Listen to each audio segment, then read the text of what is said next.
J'ai tenu à échanger aujourd'hui avec vous, non seulement par rapport à la situation politique qui prévaut en province, mais aussi par rapport au vote qu'il y a eu aujourd'hui, parce que nous sommes déjà en face d'un gouvernement déchu. Je tenais également à échanger avec vous pour fustiger le comportement de certains membres du gouvernement provincial, des badauds qui ont été recrutés pour ridiculiser les honorables députés. Vous avez vu avec moi ce qu'on a fait pour le vice-président, l'honorable bâtonnier Bissi Moyabe. Vous avez vu avec moi ce qu'on a fait à l'Assemblée provinciale Sud-Kivu.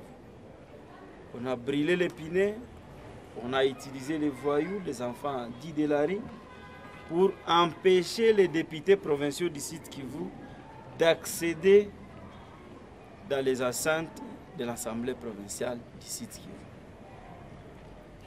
J'ai tenu à donner certaines précisions par rapport au caractère de la loi sur les enceintes de l'Assemblée provinciale du Sud-Kivu.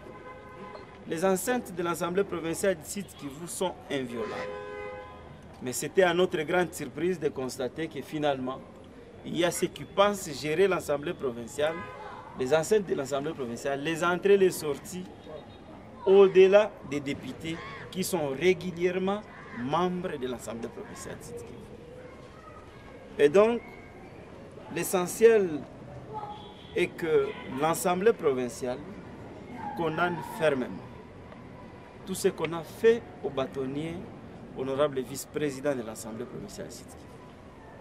C'est vrai, la situation n'est pas normale comme tous les jours. Nous nous sommes retrouvés en face d'une Assemblée provinciale malheureusement divisée par un de nos électeurs. C'est l'Assemblée provinciale qui a élu les gouverneurs de Ongwabi Dikas.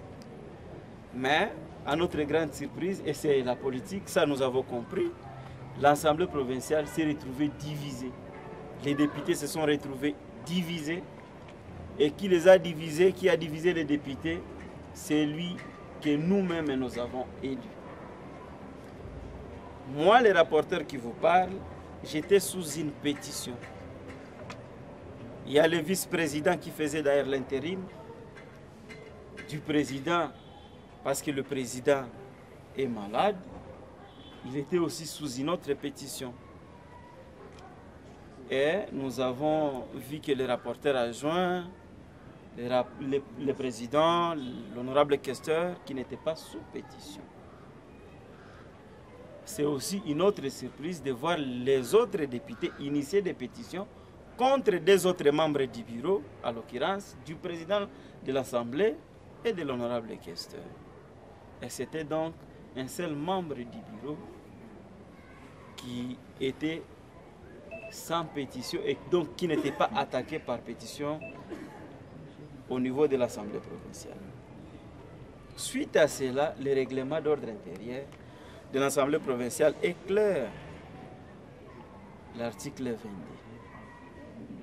Il faudrait donc qu'il y ait installation du bureau d'âge. Parler du bureau d'âge, je pense que vous comprenez très bien qu'il s'agit du doyen d'âge et des DKD.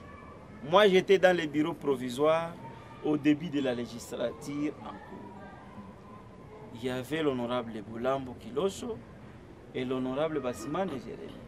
C'est avec ces deux que nous avions composé les bureaux provisoires. Et pour le cas présent, il fallait donc avoir un doyen d'âge suivi des deux moins âgés. Et après avoir consulté tous les dossiers, parce qu'à l'Assemblée provinciale, je dois aussi vous informer que nous avons tous les dossiers de tous les députés, même de l'honorable Mbabaro, paix à son âme, qui nous a laissé son dossier est là. Et c'est sur base de ce dossier que nous avons validé les mandats de son suppléant Mugisho Totoboris. Et après vérification, qui n'a pas été faite par les membres du bureau sous pétition, mais par les directeurs, nous avons constaté, et je pense que vous le savez très bien, que Sebashengezi Mirindi qui devait normalement présider l'Assemblée provinciale pendant cette période.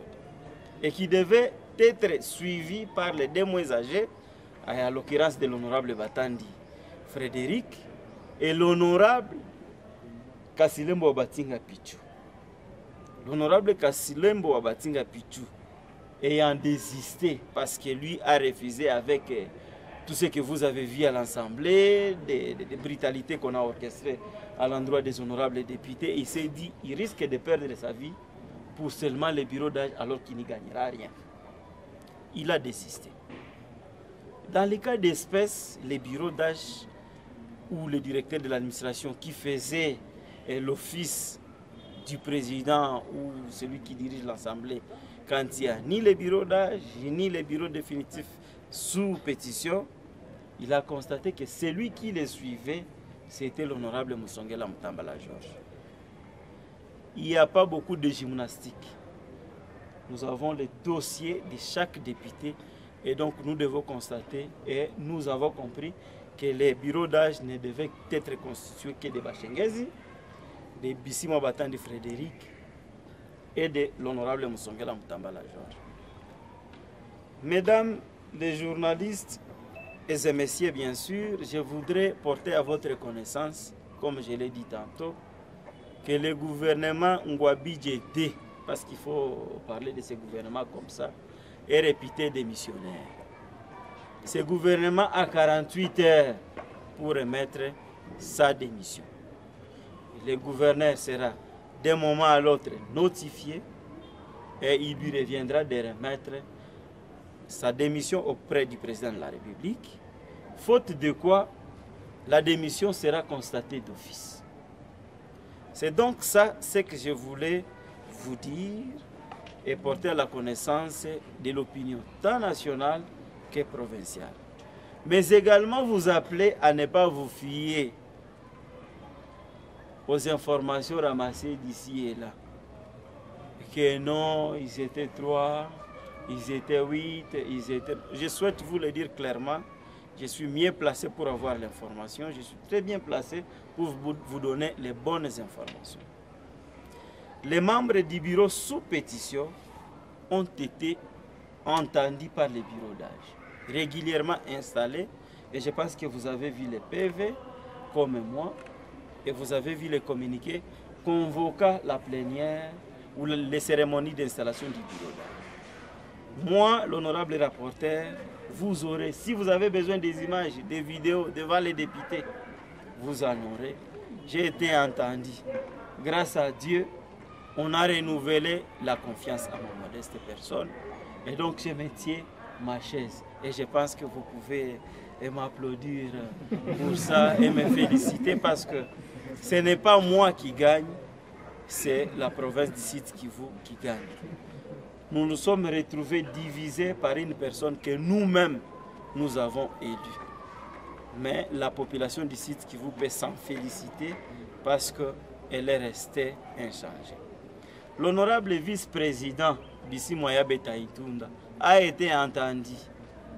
Il a présenté ses moyens de défense. Vous avez suivi les points de presse que j'ai tenus, dans lesquels j'ai dit que tous les membres sous pétition ont accepté. Nous avons donc présenté nos moyens de défense et à l'issue du vote, l'honorable vice-président a été maintenu de nouveau à son poste de vice-président de l'Assemblée provinciale. L'honorable questeur également, elle a été entendue par l'Assemblée plénière à l'issue de ces présentations de moyens de défense. L'honorable questeur a été maintenu à son poste de questeur. L'honorable rapporteur adjoint a été entendu et je pense qu'il y avait un certain nombre de journalistes présents.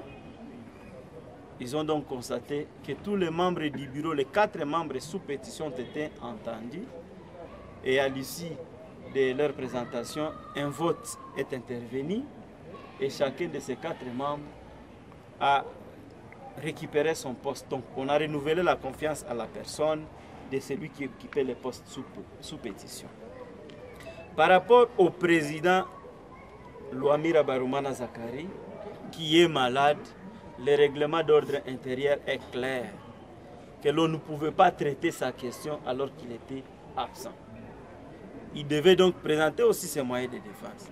Maintenant qu'il était absent, l'Assemblée plénière a opté de reporter à une date ultérieure sa pétition, le temps pour lui de se rétablir et de venir présenter les moyens de défense. Et donc, pour les 4 membres du bureau qui étaient sous pétition, retenez, mesdames et messieurs les journalistes, que le bureau d'âge a organisé en bonne et due forme tout ce qui devait être fait pour que la motion soit régulièrement débattue et votée.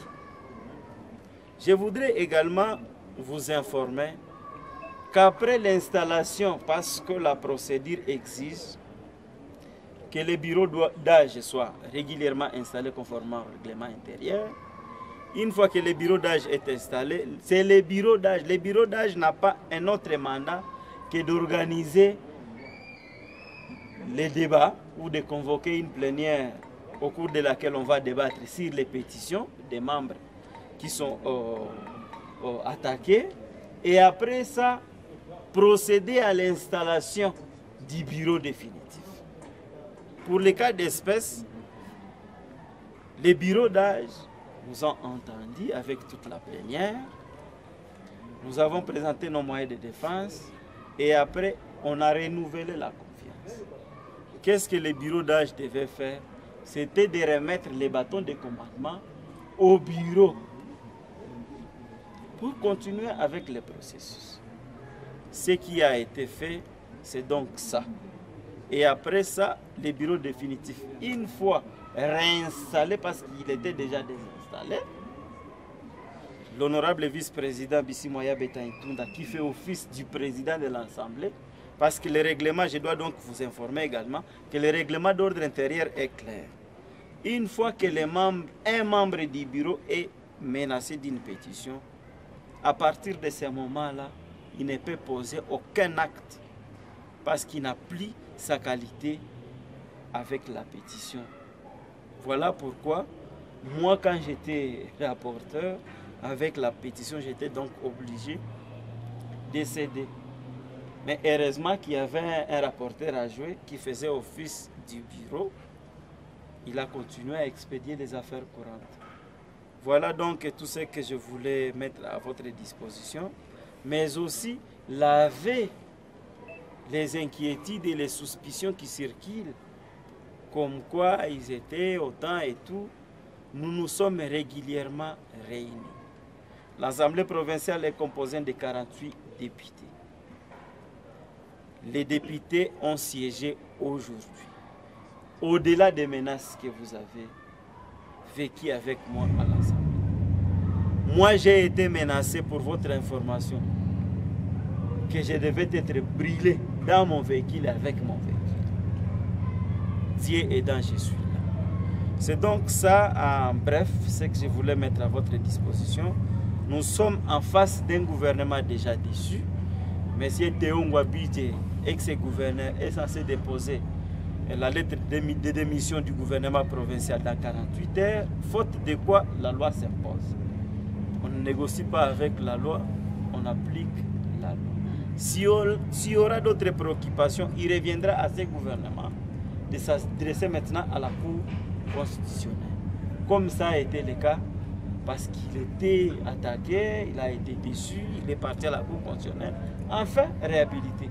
Et je pense qu'avec vous, vous avez remarqué, l'Assemblée provinciale n'avait pas contesté. On avait renouvelé la personne, mais on n'avait pas renouvelé la confiance de la population vers M. Théo, qui est le représentant du gouvernement provincial. Je vous informer que quand nous convoquons l'Assemblée plénière ou la plénière, il ne revient pas aux membres du bureau d'aller vers les députés, les chercher, leur demander d'être présents. Il y a une liste de présence qui est généralement émise par le cabinet du rapporteur, ce qui a été fait par le bureau d'âge. Et la liste de présence a été remise au protocole pour que le protocole enregistre la présence des honorables députés. Je vous informe que la majorité requise pour débattre et des pétitions et de la motion a été observé. Vous êtes journaliste et je suis tenu au secret d'État comme membre du bureau. Si la justice aura besoin de la liste de présence, elle en aura parfaitement.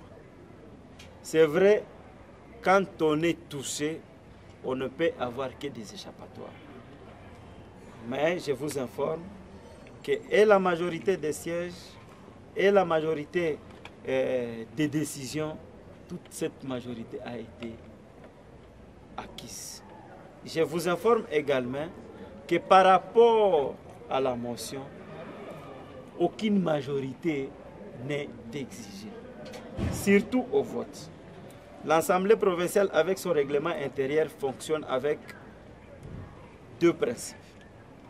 Quand il s'agit des autres matières, la majorité et des votes, la majorité et des sièges sont requises. Pour le vote de la motion, c'est seulement les voix favorables à la motion qui sont recensées. Et là, je vous renvoie à l'article 41 de la loi sur la libre administration des provinces, dernier alinéa. Vous pouvez donc consulter cette loi et vous aurez les détails possibles par rapport à votre préoccupation. À ce qui concerne les pétitions, ceux qui ont déposé les pétitions, monsieur le journaliste, ce n'est pas au rapporteur, tout comme aux membres du bureau ou à un député XY, d'aller dans la résidence d'un de ses collègues pour lui demander, vous avez déposé une pétition, il faut venir. La présence des députés est constatée. Et ça, c'est à conformité avec le règlement intérieur. Je vous en renvoie à l'article 58 du règlement.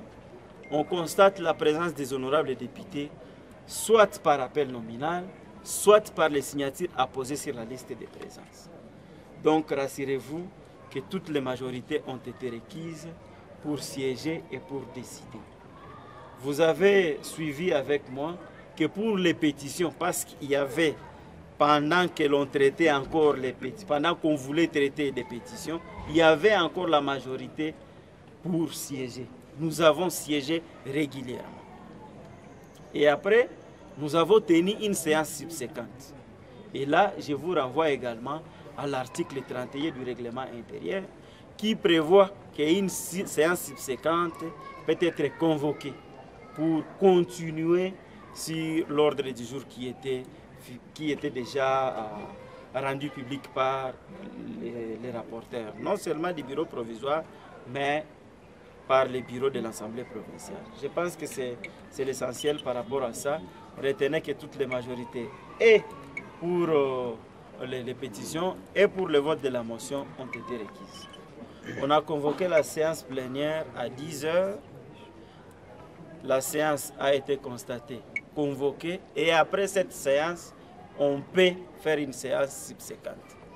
Vous avez suivi, comme moi, à l'Assemblée nationale, quand on était en train d'examiner certaines questions qui touchaient les sensibilités, certains membres de l'Assemblée nationale se sont retirés et le président de l'Assemblée nationale a décrété, plutôt a suspendu la séance. Pour la reprendre, je pense que vous aviez suivi quand on débattait des pétitions des membres du bureau, pendant que l'Union sacrée voulait donc être installée au niveau de l'Assemblée nationale.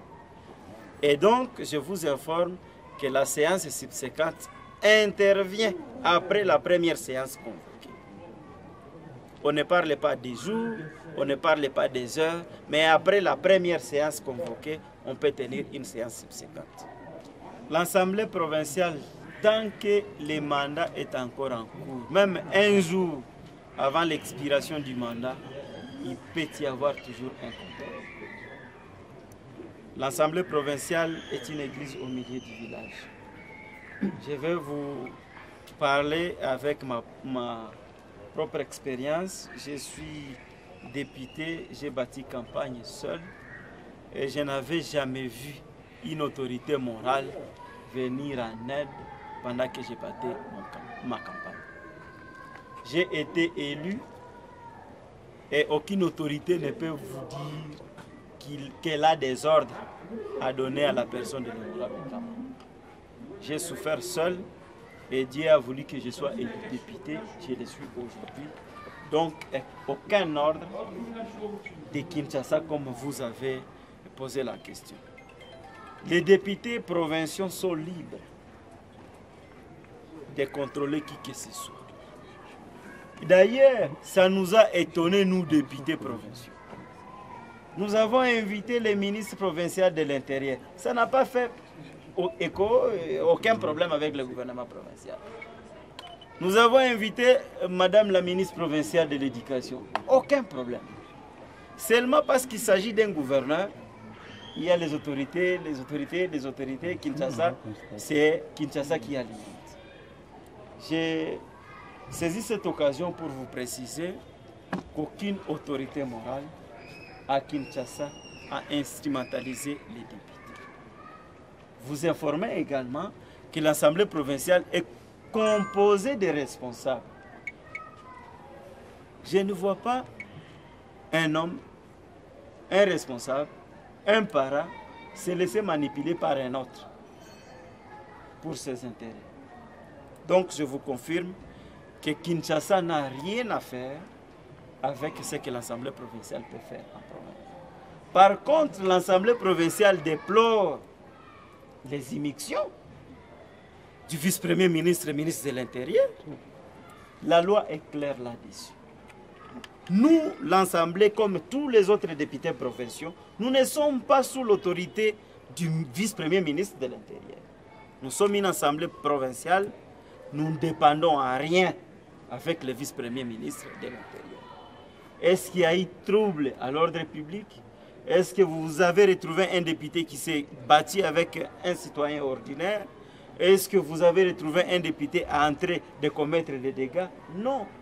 L'Assemblée provinciale ne faisait et ne fait jusqu'à aujourd'hui que son travail.